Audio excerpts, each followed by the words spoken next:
चप्पल बात हो ना चप्पल बात हो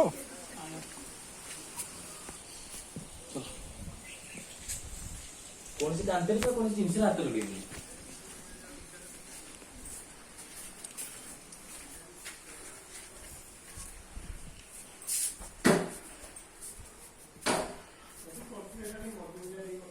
शयन कक्ष को पूर्ण करो शयन कक्ष नुआ सब मरामती ना ओ सिमेंट है तापर ए कलर मरा जाई माटी कलर ना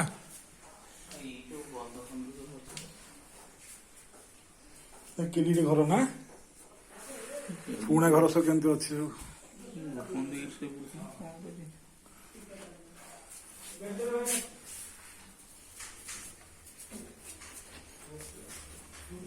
सब सब आपको पूजा रहुना देना ना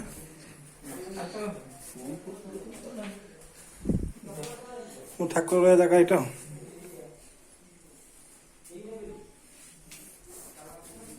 किसी नुआ लगे रोहन फैमिली सब कौटी कहते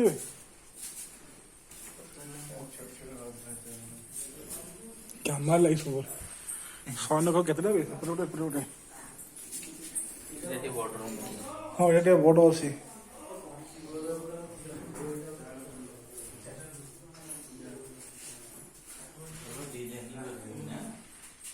पड़ी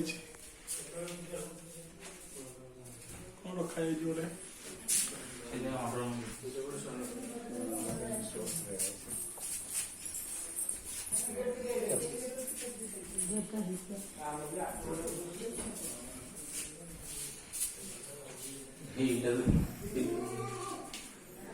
ये बोधे अंडरग्राउंड घर पूरा सतला के रखा रखा जाए सब कौन कहलु यहाँ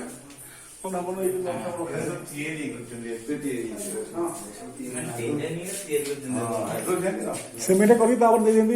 गोबर दे बाटी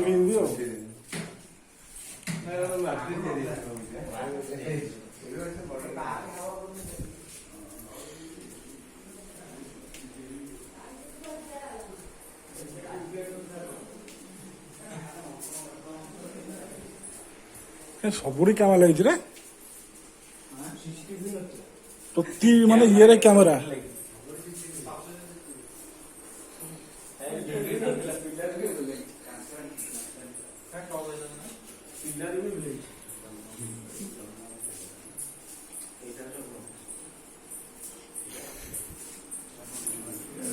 ऑफिस रूम ना ऑफिस रूम जन्म पिठा बंद करो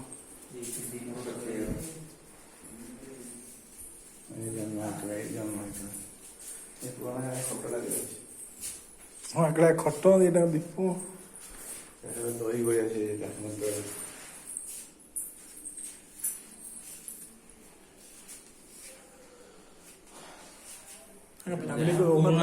जिनस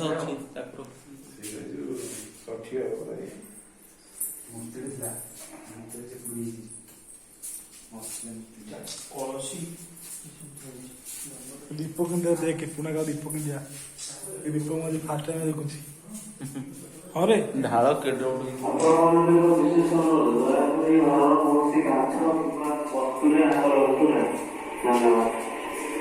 बारी कवटा खोलतु नहीं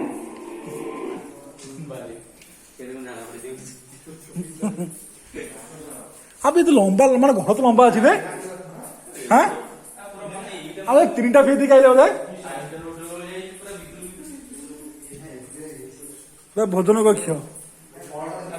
माने केमिति हेइछि माने देखुता खाली सिस्टमटा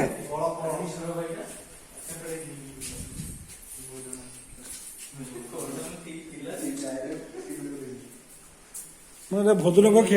माने भोजन कक्ष केने हेइ देख ना भोजन कक्ष केने हेइ देख माने बढ़िया के हेइछि रोसोशाला एटा ना हांडी शाला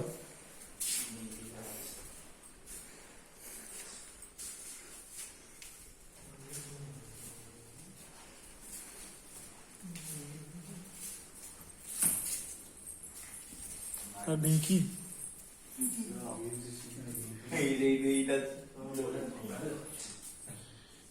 ସେଥିରେ ଢିଙ୍କି ସାର ହେଲା ଢିଙ୍କି ସାର ଫଟୋ ଉଠେଇବି ତମ ଏଇଠି ଏଇଟା ହଉଛି ବାରି ଫଟୋ ଆରେ ଇଏ ଗୋଟେ ମାନେ ତିନିଟା ଫେଜ ଆଲେ ଏଇଟା ହଉଛି 3 ନମ୍ବର ଫେଜ ଏଇଟା ହଉଛି ଘର ଇଏ ଟ୍ୟୁବଲ ତୋടെ ଏବେ ବସିଛି ବୋଧେ ହେଇଛି ଏଇଟା ହେଇଛି ଏ ଘର ଅନେକ ତାଙ୍କର ନା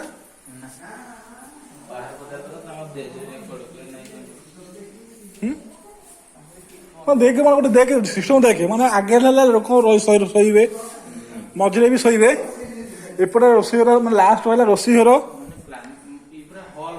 ହଁ ଏଇଟା ହଉଛି ଦେଖ ମଝିରେ ହଲ୍ ଟାଇପ ମାନେ ରାଜା ମହାରାଜ ବସନ୍ତି ଖାଆନ୍ତି ଦୁଇଟା ଟାଇପର ହଲ୍ ଟାଇପ ରହିଛି ସେଇ କୋଣ ରୋଷେଇ କରିବେ ସେ ଘରେ ହାଣ୍ଡି ସାର ରଖିବେ ମାନେ ଯାହା ରୋଷେଇ କରିଥାଏ ସେ ଘରେ ରଖିବେ ଦେନ୍ ରୋଷେଇ କରି ଏଇଠି ବସି ସବୁ ଖାଇବେ ଆସିକି ମାନେ ମିନିମମ୍ ଏଇଠି ଲାଗୁଛି ମତେ ଲାଗୁଛି 50-100 ଖାଇଲା ଭଳିଆ ଲୋକ ବସିବେ ନା ନାଇଁ ଆମର ମାନେ ପର୍ଟିକୁଲାର ବସେଇବା ମିନିମମ୍ 60-70-80 ଲୋକ ଖାଇଲା ଭଳିଆ ଏ ଜାଗାରେ ମାନେ ଏତିକି ବଡ଼ ଏରିଆ ହେଇଯାଇଛି ମାନେ ଏକ ଆରି ଭିତରେ ଦି ଲାଇନ୍ ଦିପଟ ବସିବେ ତ 70-80 ଲୋକ ଏବେ ପୁରା କାହା ଢିଙ୍କି ଏଇଟା ମାନେ ଏଇଟା ମାନେ ଏବେ ଆଉ ଆସୁନି ଏବେ ଆଉ କାହା ଘର ନଥିଲା ଆଉ ଯଦି ଢିଙ୍କି ଦେଖନ୍ତୁ ଏଇଟା ଟ୍ୟୁବଲା ଏବେ ନୂଆ ବସିଛି ତ ଏଇଟା ଦେଖନ୍ତୁ ଏଇଟା ଢିଙ୍କି ମାନେ ପୁଣା କାଳେ ଉପରେ ରସି ବନ୍ଧାଯାଏ ଭିଡ଼ିକି ତାକୁ ତା ସାହାଯ୍ୟରେ ତା ସାହାଯ୍ୟରେ ବଳ ଖର୍ଚ୍ଚ କରିକି ଆମର ଟେକାଯାଏ ପଛପଟକୁ ତ ଏଇଟା ପକାଯାଏ କୁଟାଯାଏ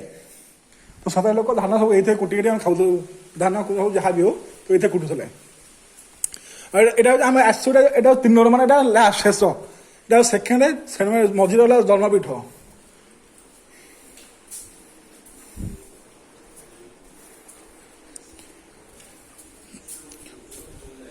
প্রতিটা ফেজ মানে ঘরକୁ লাইট ନ ରହିଲେ ବି ଘରକୁ ମାନେ ଆଲୋକ ପ୍ରବେଶ କରିପାରିବ ନା ନାଇଁ ନା କହୁନ ଦେଖନ୍ତୁ ଷ୍ଟ୍ରକ୍ଚର କେମିତି ହେଇଛି ମାନେ